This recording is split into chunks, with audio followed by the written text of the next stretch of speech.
Welcome to Penrose Learning, where we make understanding easy. You start by confirming power and basic signal flow. This saves time.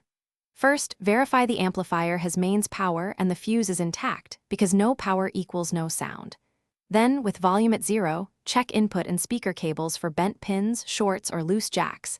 These cause intermittent sound. Once done, switch to a known good source and leave the amp muted. This isolates the amp from upstream gear and prevents accidental loud pops while you proceed. Now you trace the signal and probe internal components. This reveals where the problem lies. Use a steady test tone or phone output to feed the input. Listen for hum, dropouts, or distortion.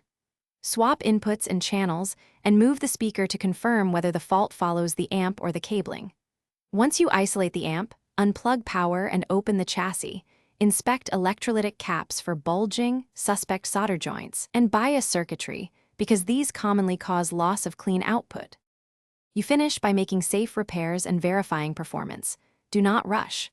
Replace any bulging electrolytic capacitors and reflow cold or cracked solder joints, making sure to use correct voltage and capacitance ratings. Polarity matters. Once repairs are complete, recalibrate bias and any protection trip points per the service procedure, because incorrect bias causes distortion or overheating.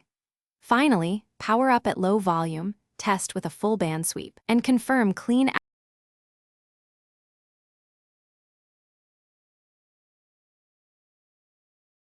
Thanks for watching. If this was helpful, leave a like and consider subscribing. See you next time.